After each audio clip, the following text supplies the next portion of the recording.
everybody. Zach Didmars here for FishTalk Magazine. Thanks for tuning in for the June episode of Live with Lenny. Tonight, we'll dive into a dissection of how the season has begun up and down the Chesapeake Bay, where the bite's been hot and not, followed by an in-depth discussion of potential upcoming invasion of big bull redfish in the Middle and Lower Chesapeake. I just want to let everyone know that I'm currently on generator power here in Annapolis, so just bear with me if there's a catastrophe. Now you know why.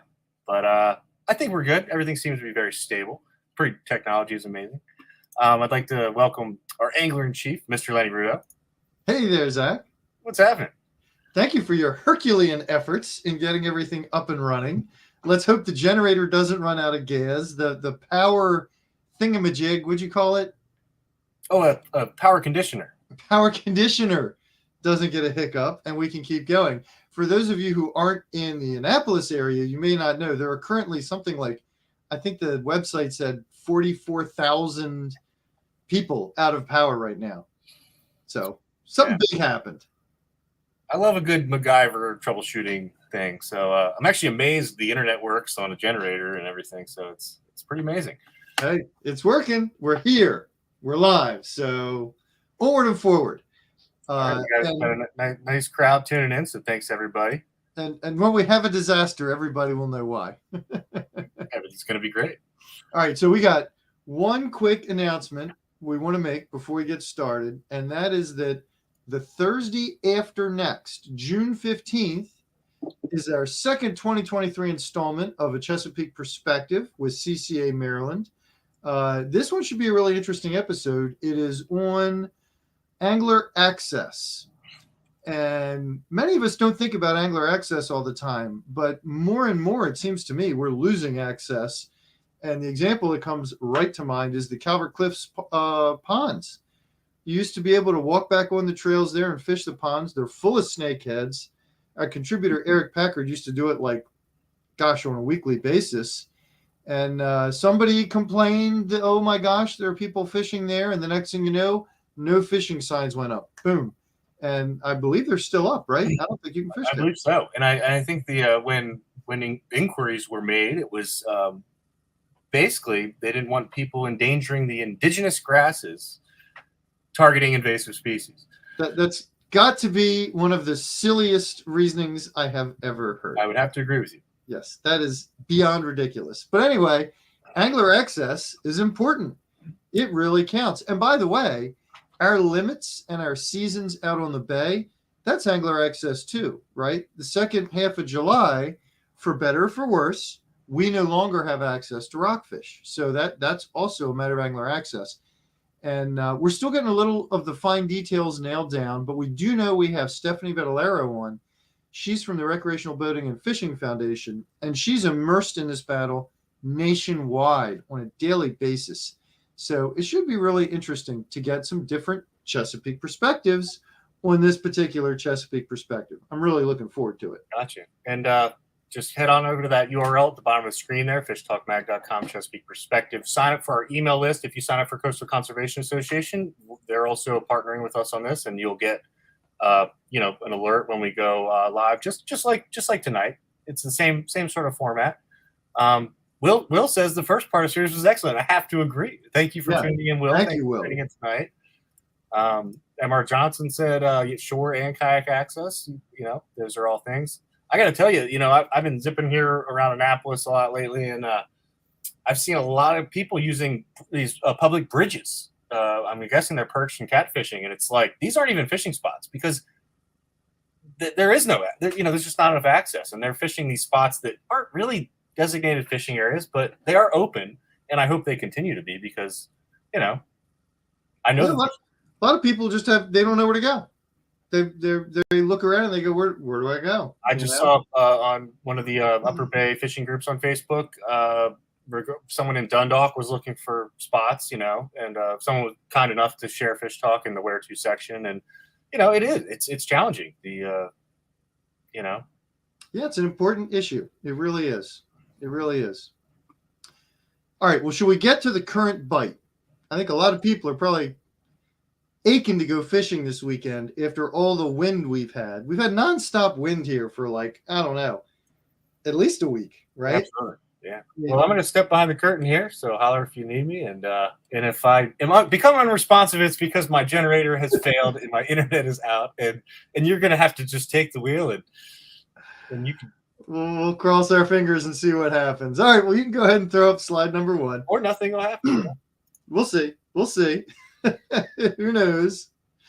So so slide number 1 is a blue cat. No big shocker there. Up north in the bay, basically from the Bay Bridge north, they're just all over the place. In the Potomac, they're all over the place. The Rappahannock, the James, the Chop Tank, kind of you name it. You get into any area where there's lower salinity, you're going to find plenty of blue cats. And we've been hearing about them, pretty much nonstop from a lot of different areas. Not just over the last week, but all spring. All right, Zach, go ahead and throw up the next one if you would. This one makes me happy to see. White perch. White perch are in the rivers. They're on the piers. They're on the docks. They're on the structure. They're out and biting. I got to say, in the last 3 or 4 years, white perch fishing has become not easy. And it used to be really, really easy to catch all the white perch you wanted. That's really not, it hasn't been the case the last few years. But we're getting good reports right now, solid reports up and down the bay. So that is really a good thing to hear. All right, go ahead and take us to the next one now, Zach, if you would. And we got the rockfish. This is the other day here on the South River. The Middle Bay has, I'm calling it a lackluster bite. I'm hearing constantly from reports that there's a good bite, like from sunrise until 8 a.m. and it's all over at 8 a.m. And you know what?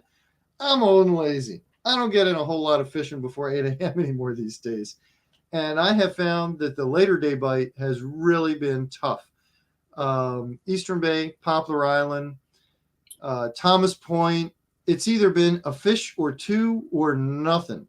Now, in the river, there have actually been more fish in the rivers. And this goes for my experience and the general Middle Bay reports.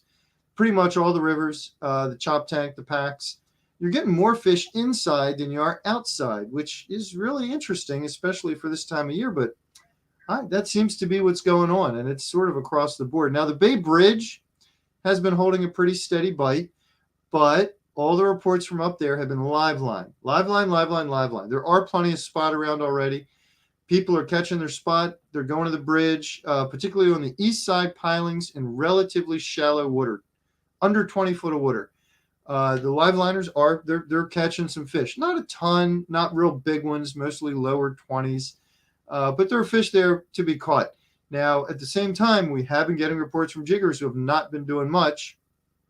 And I was up there, not yesterday, Wednesday, but the Wednesday before. We were just throwing jigs, and we didn't catch any. We didn't see anyone catch any. But, if you go get your spot, get your sabiki rigs, get your bloodworms or your lugworms, put a little bit on the sabiki, catch 15, 20 spot, take them over there. You got a good shot of fish. You really do. All right, Zach, let's go on to the next slide. So this is Eric Packard, our contributor. He was on Walleye Pete's boat this week, and they had a great time on both rockfish and specks, casting to the eastern shore, Salt Islands, around the Tangier Sound, that kind of thing. They had real good numbers, multiple dozens of fish, just a few specks, handful of specks, but they caught a lot of rock up into the mid-20s. And that jibes with all the reports we've been getting from that piece of the bay. More rockfish than anything else, but there's some specks in there. Also important to note, the specks have been big. They've been really nice fish. We're hearing about 22, 24, 26-inch speckled sea trout. So that's nice fish, even though the numbers are low, which kind of goes along with, the historical precedent. Normally in the spring, the first fish are fewer and farther between, but they're bigger. So if you want to go out and hunt for a trophy-sized speck, now's your time. Get on over there and give it a shot. We're also starting to hear about some coming from the west side now. Go ahead to the next slide, Zach. Let's pull that one up. There's your big fat speck. They are showing up more and more. And again, we're not hearing about 15, 20 fish days right now. We're hearing about 2, 4, 5 fish days. But they're these big, chunky, fat fish. So this is a great time to go get them. The farthest north that I've had them verified at so far is between the Patuxent and the Potomac.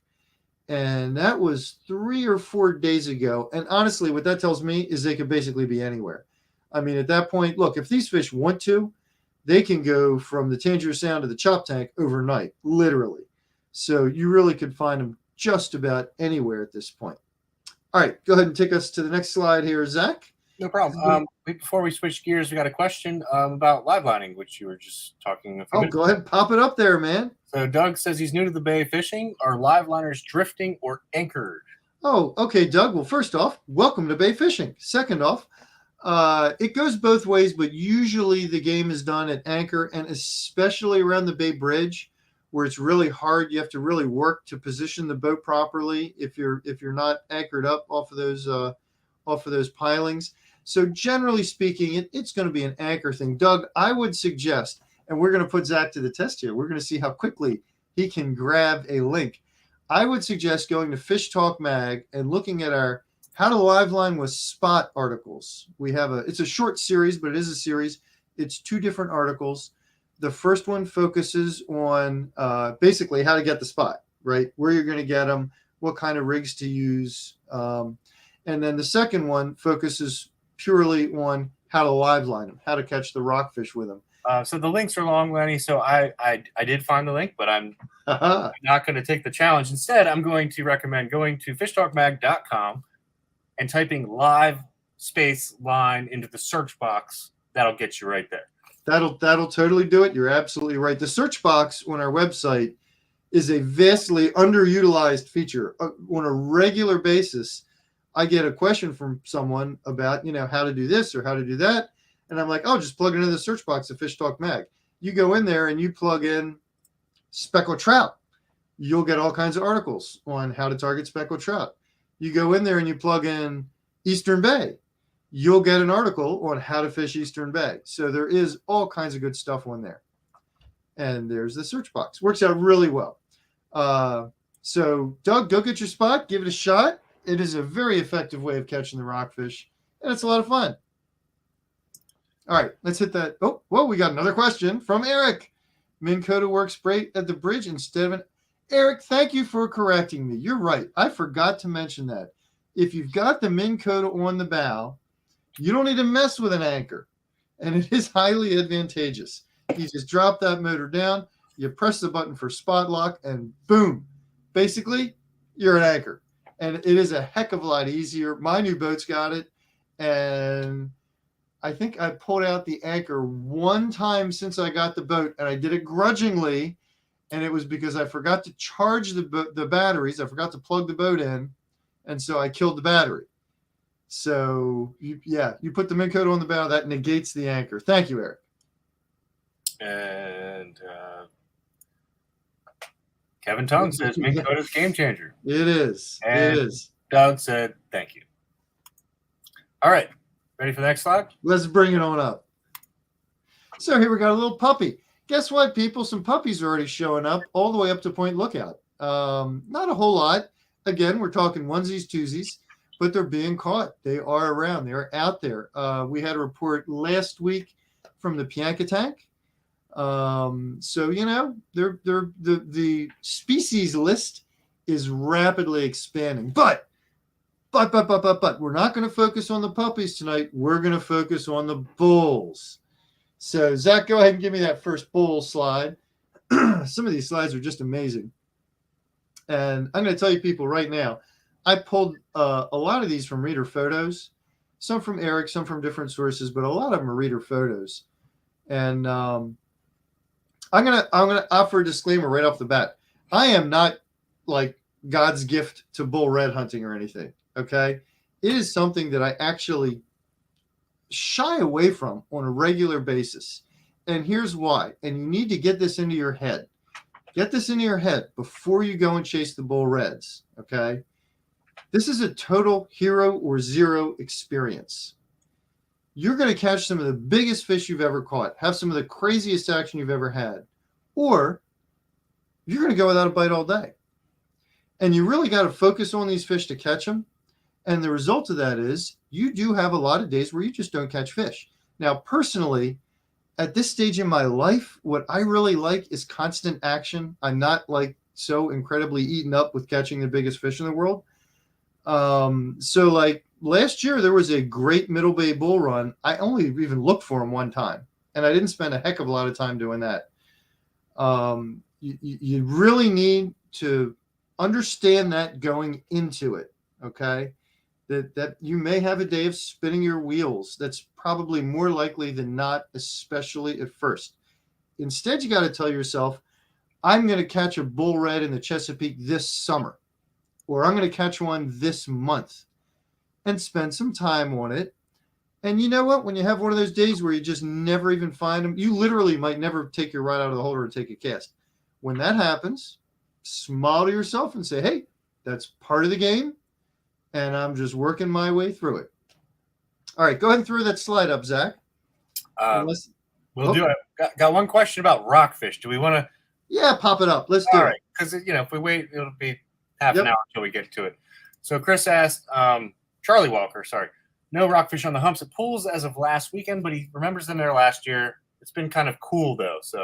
So water temps are actually up. They're pretty high. They're already 70 around May. They were the other day. So I don't think it's a water temperature thing. Now, my first question to Charlie would be, what time of day were you fishing? Because across the board, everyone's been saying it's a really early bite. Early bite, early bite, early bite. So if you were there at 10 o'clock and fished until 2 o'clock, I would say, that might have been the reason why. Now, we did get a report last week from somebody else who fished the humps at pools and caught blue cats. No rock. I do not believe we've had a solid rock report from pools yet. We've had a couple from Tolchester. We've had a number from the Patapsco. But in that section of the bay, I don't think we've heard pools yet. So, they might not have been there yesterday. It might have been the timing. It might have been the tide. They might be there tomorrow. I mean, there's kind of no telling right now. All right, cool. Excuse me. All right. Sorry for that little speed bump there, but I just wanted to. That's okay. We like the questions. We want folks to pop them in. That's why we do this, right? If we're switching gears to drum and Yeah, no, that's why we do this live, so people can type those comments in and give us their questions, and we can respond. I mean, all right, real quick. Will asked about the free fishing days. We talked about access earlier.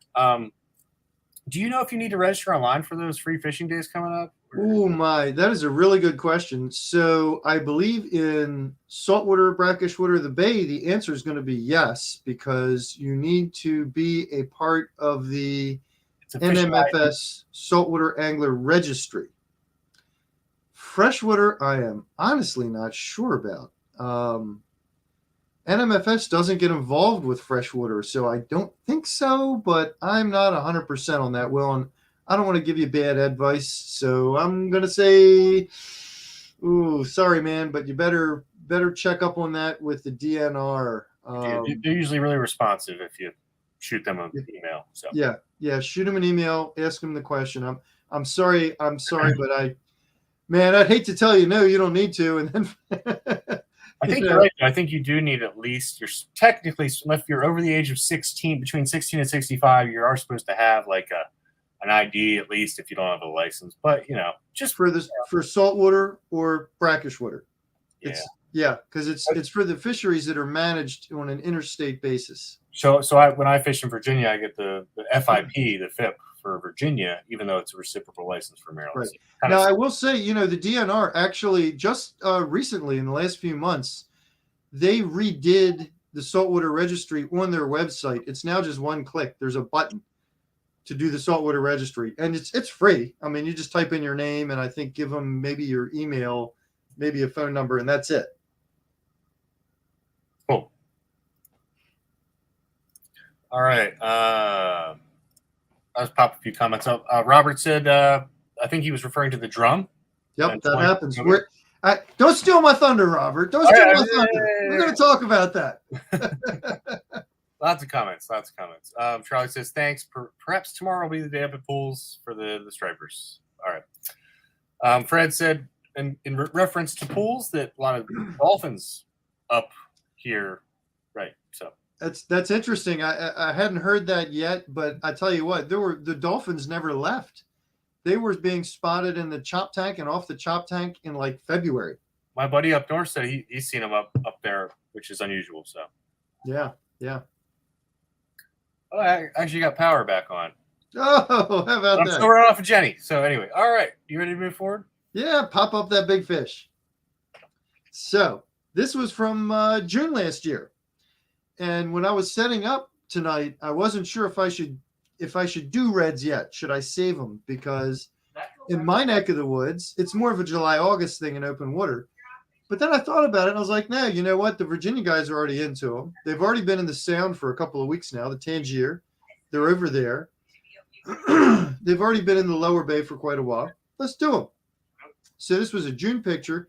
This was Virginia water. Excuse me. But this illustrates exactly what I was talking about. 3 at once. It's either hero or zero. And you just as easily could see a picture of 3 kids sitting there going for a boat ride. So you got to keep that in mind. Got to keep it in mind. All right, go ahead and take us to the next one, Zach. So that is a beautiful fish. And that one, oh gosh, I'm going to have to go to my glasses because I don't remember. So that was July, and that was a Middle Bay fish. So what happens is these big reds, they come in, the first schools of them come into the mouth of the bay. They get caught around Cape Charles, the shoals. Guys are mostly bait fishing for them. They slowly make their way up into the bay. I say slowly, a week or two. They make their way up into the bay. You start catching them in the southern, western shore areas. You start seeing them in the Pocomoke. Then you start seeing them in the Tangier. It's actually pretty quickly they work their way in. And usually in a matter of, say, 10 days, you hear about the first ones at the Cape, and then you start hearing about them, all the way up to Wolf Trap or the Tangier Sound. It happens, fairly rapidly. I'm pretty convinced these are multiple schools of fish because then you start hearing about them in the places both at once. And right now, they're getting them down towards Cape Charles. They're getting them in the Tangier.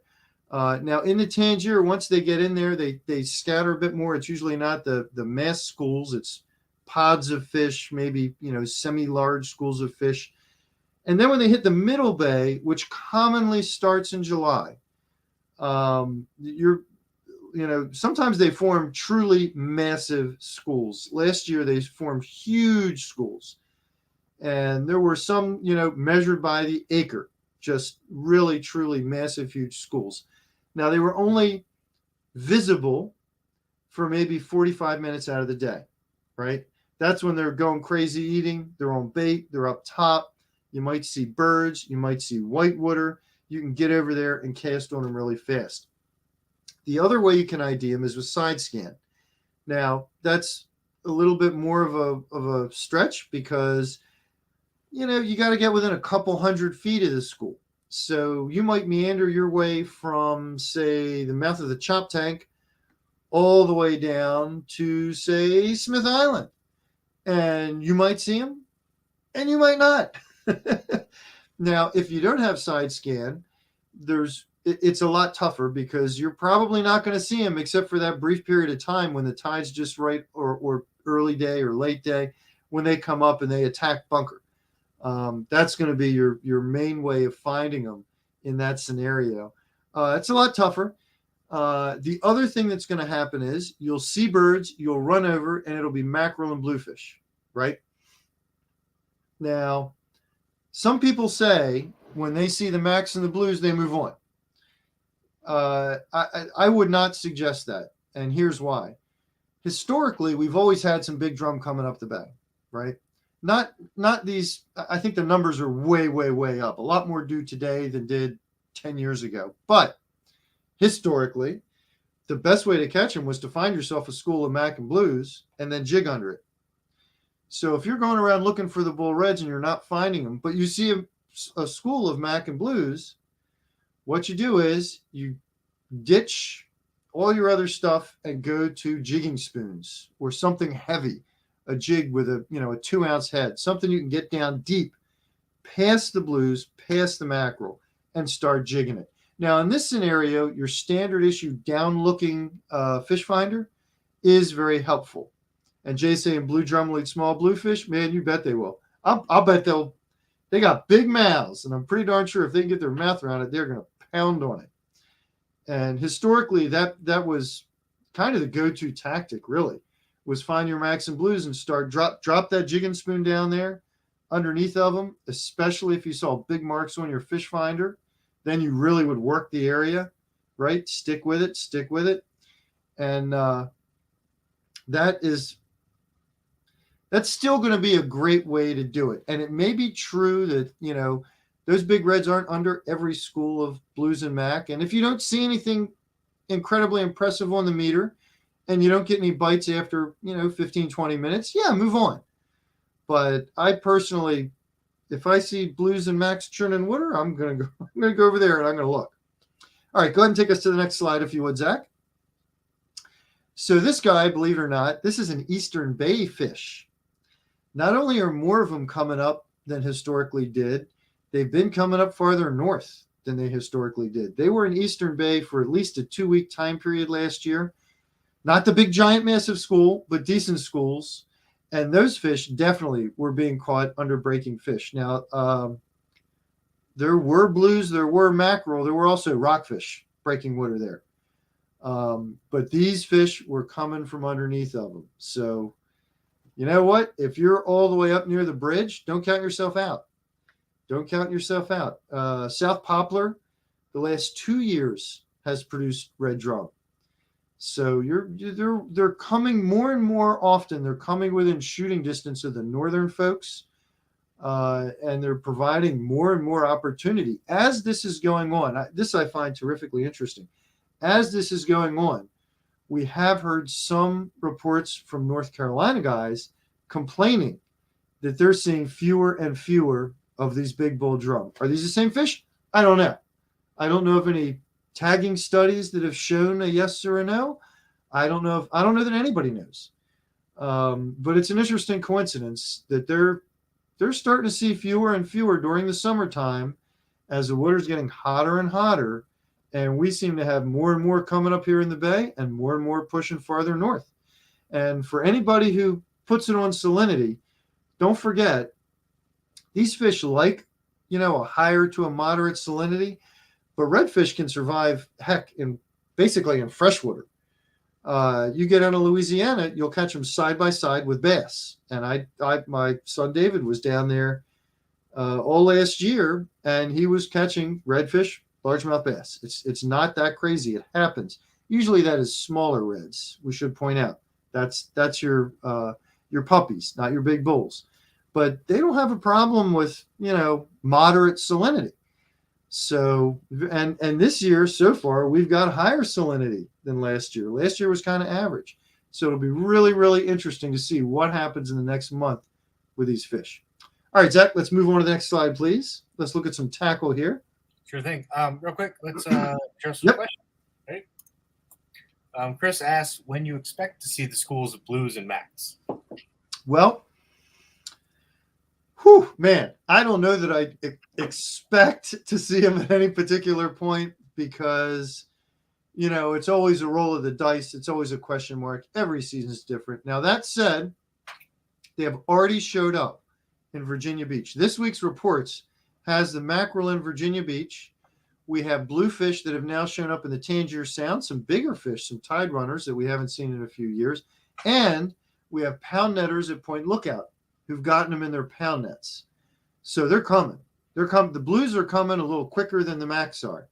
I would say that I hope that by the time the rockfish closure comes in July, we'll have decent amounts of blues and macs around. But again, every season's so different. It's so hard to say.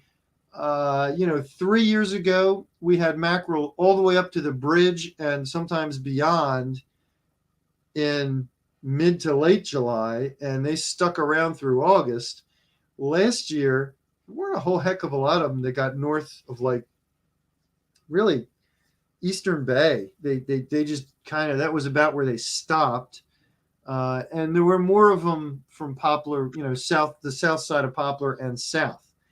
So, you know, you just never know. Every year is really different. That high salinity may help us.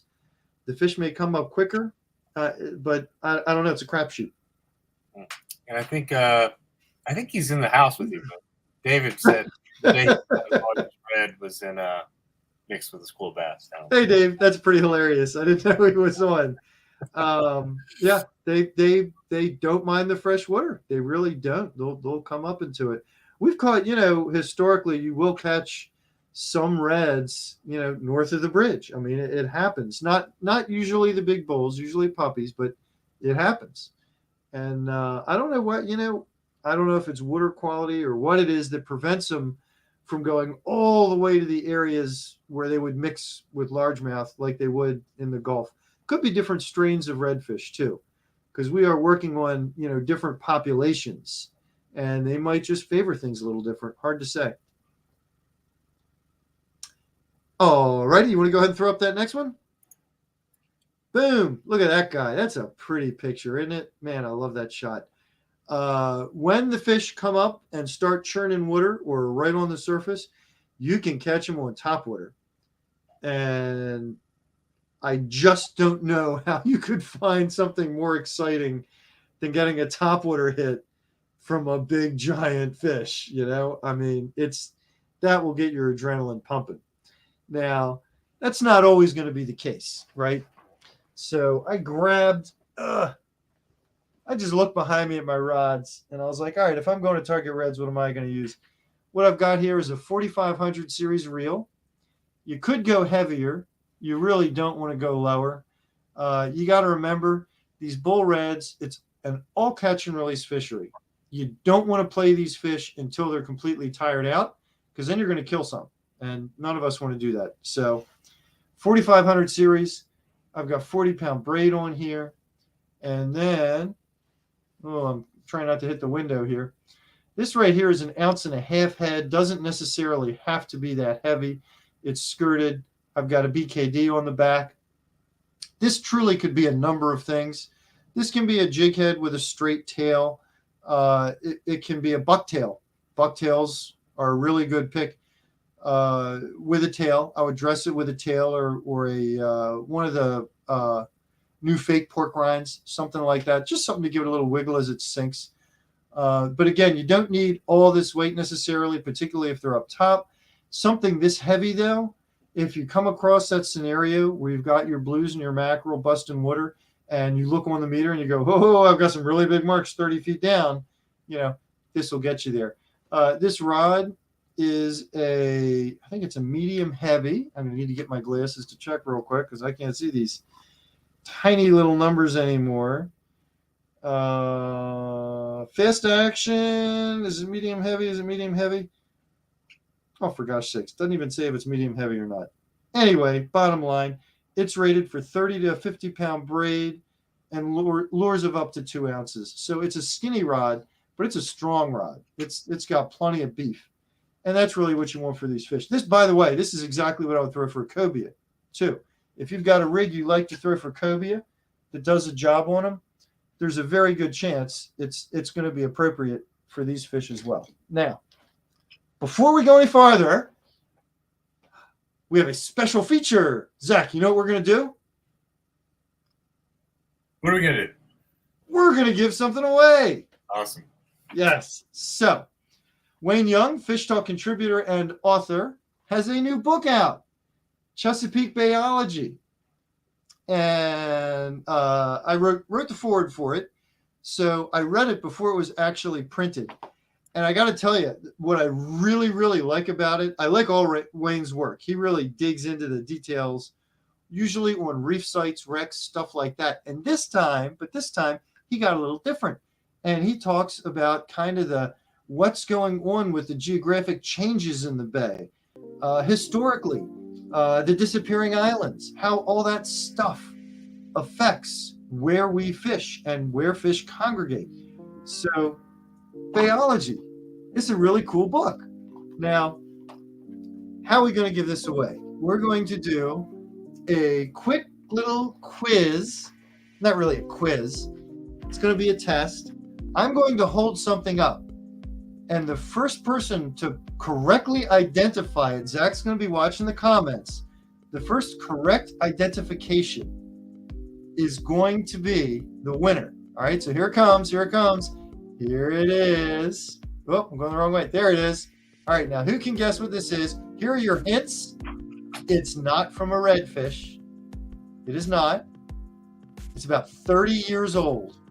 Put it in the palm. Maybe put it in the palm of your hand. Give it a better scale because you're kind of really zoomed in. So let's see. Hey, Carl, could you be more specific?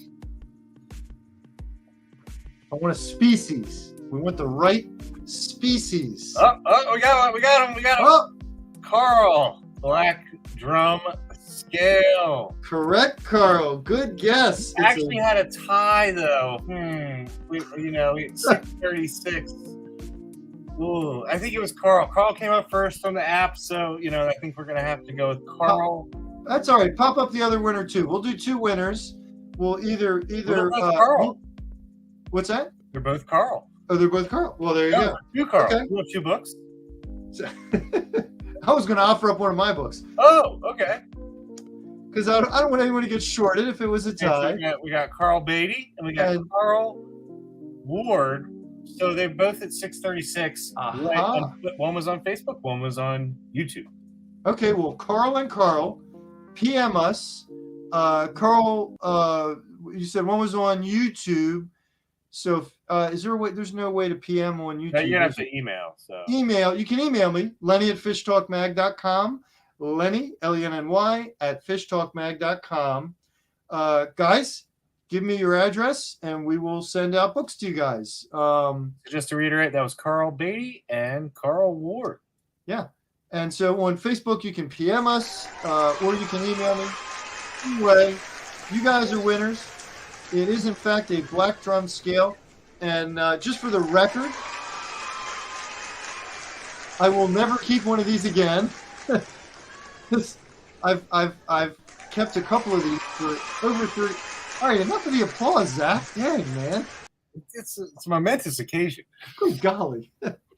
I kept this thing for like 30 years. So I was in my early 20s when we kept this fish. It was like a 50-pounder. And I was young and dumb, and I didn't know about the worms. You don't want to keep a 50-pound black drum. A lot of other guys also got it correct, but I love this comment. I thought it was a guitar pick. What I used to describe this as a fish scale so big you could use it for a soup spoon. They were pretty darn massive. I had to scale this fish with a garden hoe in a baby pool. That was actually how I got the scales off. But then I discovered the worms, and I discovered that drum over 15 or so pounds, you truly do not want to eat. You really don't. They're wormy, and they don't taste great, and then you feel bad for killing the fish. So that was the last time I kept one over 20 pounds. The 10, 15, 18 pounders, they taste great. They taste like a redfish. So, all righty. All right, Zach, why don't we go on? Since we have our winners, let's go on to our next slide now. You may recognize this as our cover model from just a couple months ago. These are some Virginians. I think they're on the northern neck, if I'm not mistaken. But they're west side, up the bay a little bit, and they had a phenomenal year on these drum last year. They sent, I don't know how many pictures. He was angling for a cover. That was going on. But week after week they caught good numbers of them, and this was at the exact same time as the big drum were being caught up north, kind of from the Salmons area to the Point Lookout area on the east side along the channel edge. That same exact time frame. So it's not a school of fish. There's multiple schools here.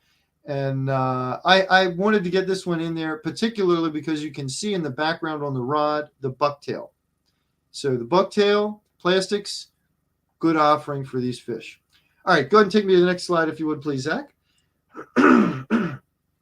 All right, who was it? Robert, who was stealing my thunder earlier? Trolling. These guys were trolling. Boom, look what happened. There are guys who target these fish by trolling. I'm told that they use wobbling spoons and they run them kind of deep. They try and get on shoal edges and bounce them right along the bottom. I have never done that particular style of fishing, so I can't really say a whole lot about it beyond that. But you can target them by trolling. It is a fact. And if you're trolling, particularly if you're going to be trolling in these same sort of areas for cobia, you may have a spoon back there. You may get whacked by a big red drum. It is a possibility. So don't count the trolling. All right, let's go ahead to the next one. Oh, how far north can you realistically go and target these bulls in the Chesapeake? It depends entirely upon the year. If you want to look at it historically, you're going to be talking about the mouth of the chop tank, the southern side of the mouth of the chop tank, south, all the way down to Cape Charles. But the mouth of the chop tank is kind of, the zone. But like I said, last year for a couple weeks, they were being caught multiples on a pretty regular basis for a couple of weeks. So, we'll just have to see how far north they come this year. Year before last, I did not get any reports of any in Eastern Bay. Doesn't mean none went there, but I didn't get any reports of any. But we were getting, again, for about a 2-week period, a pretty steady set of reports from just south of Poplar. They were kind of in that South Poplar, in the hook there, they call it, that zone. So this year, we'll have to see. All bets are off. But that's kind of the general zonage area. Some years you don't hear about them north of Point Lookout. That happens too. That happens too. All right, let's pop that next one up. Couple more comments I thought I'd just throw up. Will says they school so tight, and a whole school of black drum will end up in a pound net in the state. I think we'll pay per pound to let them loose. That's interesting. Yeah, well, my answer to that is I wish they should. They did. I believe that program ended about 10 years ago. There was a time period, maybe 15, 18 years ago, when there were mass numbers were ending up in pound nets, and the pound netters were selling them for like pennies. I think they were going for cat food. I mean, it was just ridiculous. Nobody liked it. The pound netters didn't like it. The anglers didn't like it. Nobody liked it. And the DNR did end up paying them for a series of years to literally just open the nets up. Let them all, let the ones that are living go. But I believe that program came to an end. I may be mistaken, but I'm pretty sure about that. If anybody knows for sure, please chime in. And maybe I'm going to make a note, and I'm going to email the DNR guys and ask them, but I'm pretty sure that ended. Regarding trolling, Robert suggests biggest Huntington drones he can find, typically pulled on a number 1 inline planer off the top of his outriggers when they whack them. Off the outriggers, that's interesting. Okay. Well, big Huntington drone, Huntington drone is a great spoon. It's been around for 1,000 years, like the Tony Aceta. And what's the name of the other one? Tony Aceta, Huntington drone. There's one more of the just ancient spoons that like most guys don't pull them anymore. But those things, what's that? Clark? The Clarks are smaller ones. They're normally the mackerel spoons. Oh, gotcha. Gosh darn it, I can't. Cather. The Cather was another ancient one. But those spoons, Tony. You know what? What's that? Tony's. Tony, that's the Tony Aceta. Yeah. Oh, okay, yeah. Yeah, number 21 Tony. Man, when you got on my dad's boat, there were like 800 Tony Acetas, number 21s, the Tony Pet. There were a million of them in that boat, always. Oh, wait a minute. Mojo's. Wait a minute. Hold on. Mojo's like a big jig, like a tandem. Mojo's different. Mojo's a big parachute. Hold on now. Hold the phone. Look what I have. Tony is still in the package. And this has the prismatic tape. So it's not super duper old, but you know how you still know it's really old? The price tag says $4. That's how you know it's really old. The older ones, they had like this, right? But that's not the big giant 21. That's, I don't know what that is. 19 or 17? An 8. It's an 18. So it's not the big giant. But those old spoons caught 1 million fish way back when in the day, and they still will today. Those sell them short. I still, you know what I always tow them for? I'm getting off the subject. This will be brief. If you go to the jack spot in like August, and you should, whoa, where are you going, Zach? What happened? Oh, look, you got one too. Look at that thing. Yeah, man. There it is. Beautiful. I love it. So, if you go to the jack spot in like August, and a lot of guys don't know this, you troll those spoons behind a planer, number 1, number 2 planer, you catch king mackerel. They come up, they hover around on top of the jack spot almost every season.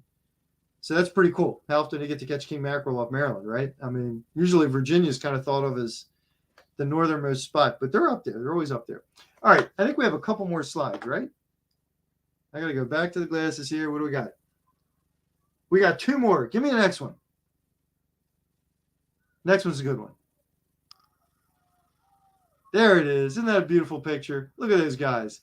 They are happy campers. Now, I don't have the exact wear on this one, but what I wanted to put up here was look at the rod he's holding up, and it's got that fast sinking jigging spoon on it.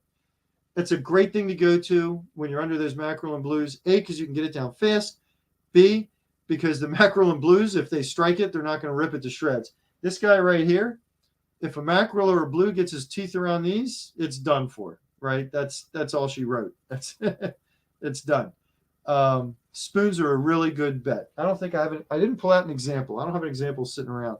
But again, that's, a very different kind of spoon, right? That's not your wobbler like a Tony or a Cather or, crippled alewife, any of those.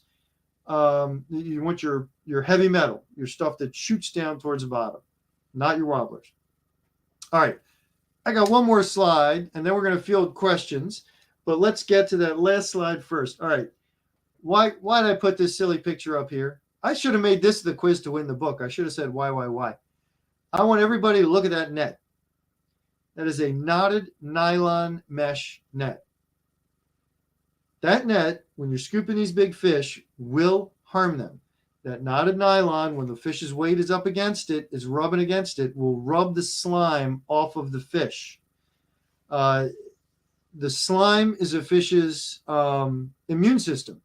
It's got antibodies in it. It's what protects that fish from infection. And dry hands, dry towels will rub that slime off. If you're fishing for these fish, you're going to target these fish. You know you're going to release these fish. For God's sakes, do what you can to keep them in good health, right? Get a net with rubberized mesh that's not going to harm the fish. And I sometimes see pictures of people hugging these big giant drum, and I wonder to myself, man, did they wet their shirt first? You'll see people put them on their lap on a towel. Did they wet that towel? Because dry cloth will take that slime right off the fish. Now look, catching a 40+ inch fish like this, that's an event. You can stand being wet to let that fish go safely and unharmed, right? Just reach over the side of the boat, get some water, spread it around. Just get yourself damp. Yeah, man. Thank you, amped up. You like, this is important. You're going to a lot of trouble for these fish. These are old, they're 30, 40-year-old fish. And they're our big breeders. Just get yourself damp, get your hands damp, get everything damp, and for God's sakes, get rid of the knotted nylon mesh net. Nobody needs a picture that bad. Get rid of that net. Get your rubber-coated mesh. Take care of these fish. Please, please, please, please. Okay? Honestly, at this point, if anybody's out there and they aren't taking these measures, then really they got no excuse. Because we know a lot more today than we did 15, 18, 20 years ago about what hurts these fish. Even back then we knew, okay, don't stick your hand in its gills. That's the fish's lungs, right? But, treat it right. Get a set of lip grips, put it in the jaws. Do not hold the fish up and down horizontally. Get the lip grips on the fish while it's in the water. Use your other hand to support its belly. Lift it horizontal. And Herb's chiming in. Yep, vertically. Vertically is not good. There's too much weight on those fish when they're hanging up and down. Get your hand underneath, really just past the anal fin. Just give it some support and hold it that way. So you got the lip grips. I'm going off the camera. Lip grips in this hand under the belly of the fish, just behind the anal fin. And that kind of support, you can lift it up really quick, snap, snap, snap with the camera, get it right back in the water, let it go. Best case scenario, honestly, if you've already got one of those pictures, keep the fish in the water. Get the lip grips in it in the water. Maybe just bring it up a little bit for a second or two for a couple pictures, drop it right back down. That's the best thing you can do. And you shouldn't have these fish out of the water for longer than you can hold your breath, right? And this is, I like to tell people this when they're going to take a picture of a fish they're going to release. Okay, as soon as you lift it out of the water, hold your breath. When you can't hold your breath anymore, that fish is going back in the water, whether you got the picture you want or not. Because that, basically the fish can't breathe, just like you can't breathe when you're holding your breath. So it's a great way to kind of, have in your mind, it's easy to get carried away and hold a fish out too long. It's a great way to put that foremost in your mind. When someone lifts up that fish, say, okay, hold your breath. And then when they can't breathe, let the fish go. All right, Zach, we are moving on to question time. We made it through all the slides. We did not have a disaster. The electricity did not blow up. The internet did not fry. I don't know how we made it this far. I really don't. That's fantastic. So right now my neighbors are going, why has that idiot's generator been on for the last 20 minutes? Because the power Yeah. it's so loud. They're probably like, what an idiot. I'm like, because I can't switch over. I'll lose. Well, thank you for not walking away. I appreciate that. It's been fun. It's been, it's always an adventure, and that's what life's all about. So Tommy, Jay actually chimed in also. Hopkins Hammered. We didn't mention those. That is a total classic. I didn't mention one of those laying around somewhere. I've got about 10 on my boat right now, in all different shapes and sizes. They have the shorties and the long ones. They were the predecessors of the modern jigging spoons. They were the original heavy metal. All right, so Tommy's got another question. I guess that's Tommy. Hey, Tommy. He wonders if the Reds school up in shallow flats down in Hooper Straits near Bloodsworth. You discover that area driving looked perfect for targeting reds in the kayak. Yeah, so they absolutely do. They're probably about done with that. I don't know. I'm not going to say Hooper Straits in specific, but throughout the eastern shore, the Tangier Sound, and the western shore, in several of the bays off the Chesapeake Bay, early in the year when they first come in, they move into those shallows. They're in those shallow areas. Then as the water gets really hot, they move out. The shallows become uncomfortable. And it happens at about the same time. Well, I don't know if the fish move out at the same time as the rays move in or if it's coincidence. But about a week ago, we started hearing everybody crying about rays and bait fishing became impossible. And historically, that was kind of the traditional way to get the big bull reds was you would get a soft crab or a buck ram, a crab that was kind of soft but too hard to eat. Cut it in half and fish it near the cut mouths. Just throw it out there and leave it be. And you could do that and catch fish right up until the rays moved in. And once the rays moved in, it just kind of became hopeless because you throw that thing out there and catch 10 rays in a row. And that's the stage we're at right now.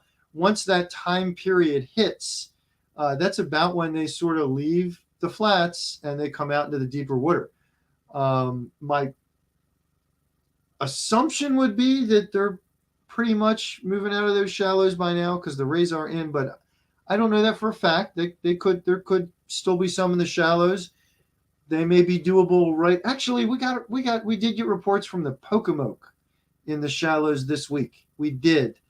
Oh gosh, who is it from? One of our charter guys, one of the guys who advertises. Gosh, I'm forgetting his name. Gosh darn it, I should. That's bad on me. But he I think he said he caught 7 in one day.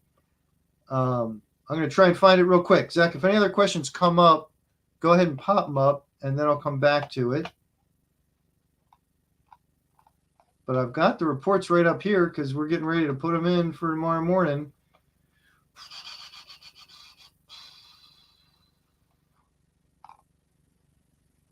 Crippled alewife, another good spoon. Yeah, crippled alewife is another classic. Tangier Sound Charters was the report. Landed 7 reds during a trip earlier this week. So they're CL Marshall. Thank you, George. I apologize to CL. Oh my gosh. I can't remember stuff like I used to. I really can't. But yeah, so they're still happening.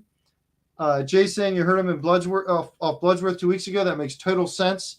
This is probably going to be sort of the end of that, right? That's going to be winding down in the coming weeks as the water really heats up and those fish will start pushing out. And then we'll start seeing them in the open water schools, hopefully, going after the big schools of bunker. We'll see. I have not been seeing big schools of bunker in the Middle Bay. If anyone else has been seeing them, please chime in. Let us know where. But the times I've been running back and forth across the bay, I haven't seen them. And I heard recently that the bunker boats have been coming in empty. They have not been finding big batches of bunker in Virginia. So we'll see. So Chris is asking the technique to jigging deeper reefs.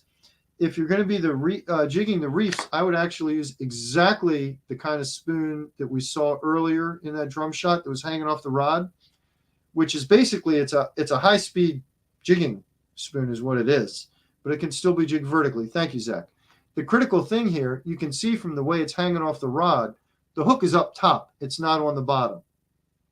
And if you're jigging on a reef and you've got the bottom hook on there, you'll snag and you're going to lose a ton of gear. But with those jigging spoons, A, they're heavy, they sink fast, you can get them, and B, they've got the hook up top, so you only snag like half as much, if not even that, even less. So when I'm jigging black sea bass on wrecks in the ocean, that is 100% what I use. It's a jig with a top hook, and you can bounce it off the wreck, and you'll never snag. And the guy next to you, if he's got that bottom hook, especially if it's a treble, like you'll watch him jig twice and then, oh, I'm snagged again, like over and over and over. So that's definitely deep reefs. That's definitely what I go for. Fred's asking for a good backup plan if you go for the reds and strike out. Well, man, that's one of the problems with this fishery is you just never know when it's going to happen. And you can do it for 8 hours and strike out and go home. You can do it for 6 hours and follow a backup plan and decide you're going to go run in and cast some shallows for rockfish, or you're going to look for max and blues, just work birds and nothing else. And in hour 6.5 or 7, that might have been when those reds triggered. And that's why I say you got to tell yourself it's a hero or zero thing. You really do. You have to dedicate yourself and understand that it might not happen. And if it doesn't happen, it doesn't happen. If you switch to the backup plan, I mean, you can do that. You can go catch some other fish, but you got to realize you greatly reduce your chances of ever catching those fish if you're willing to abandon the hunt. It's really, if you want to get them, and again, we're talking open water here, the open water fish. This is not the shallows thing. But if you really want to get them, open water in the summer, it's like it takes dedication. It does.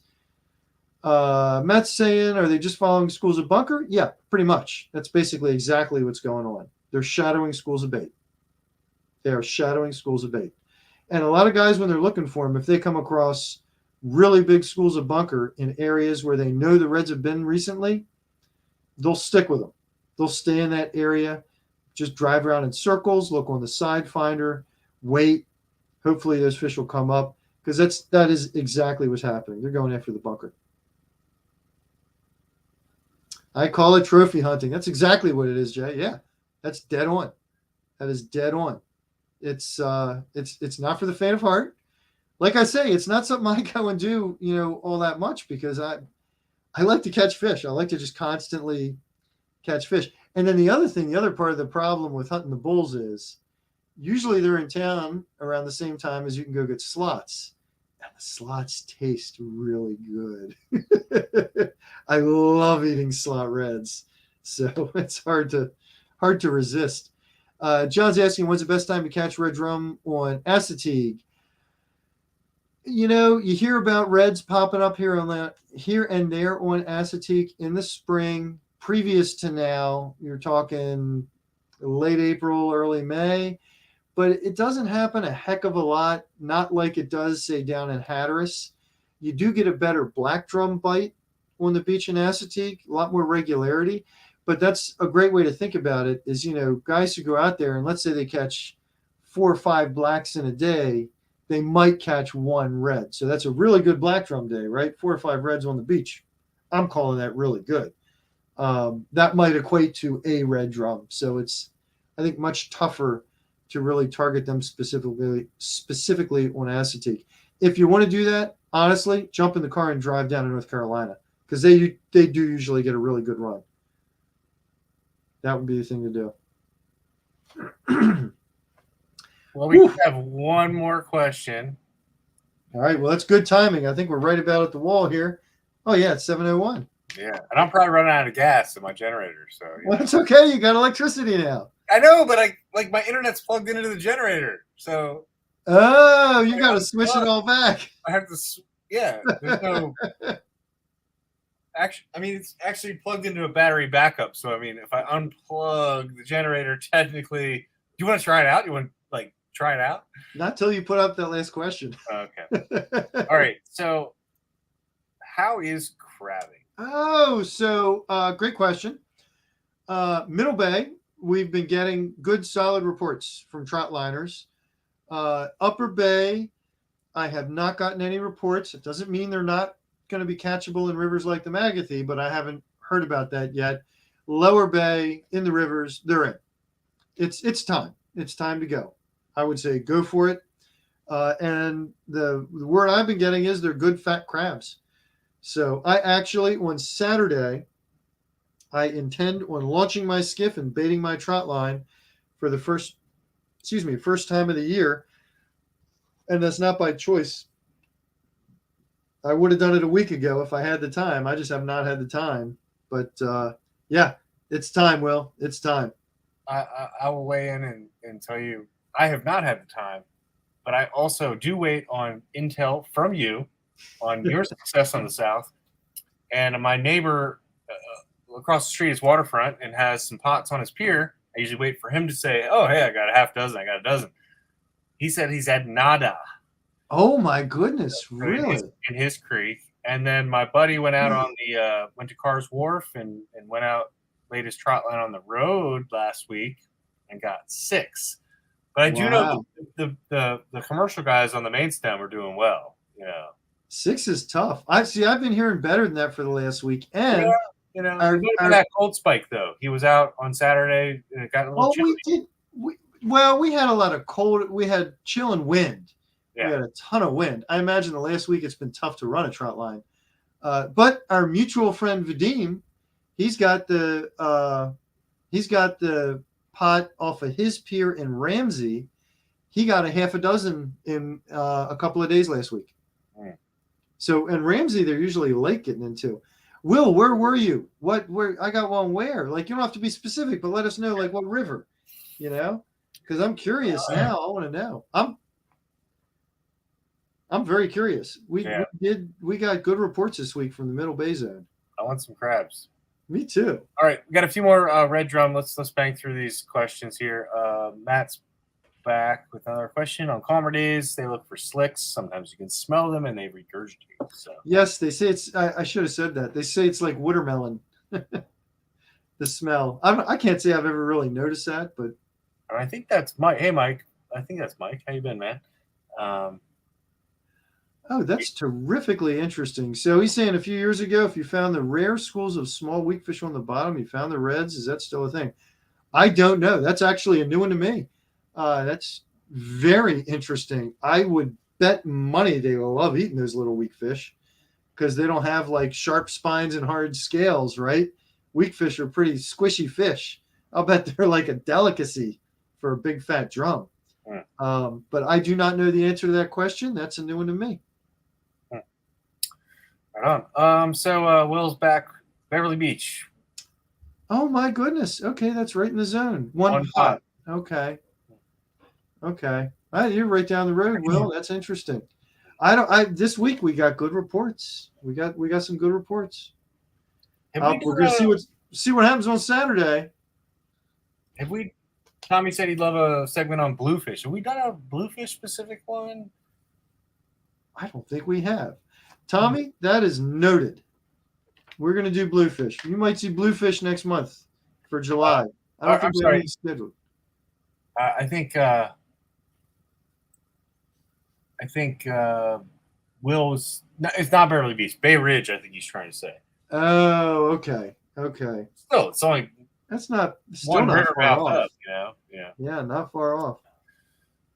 All right. Well, great show. Thanks. All right. Well, thank you, Zach. Thank you for keeping all the wheels turning through the drastic emergency of an electrical outage.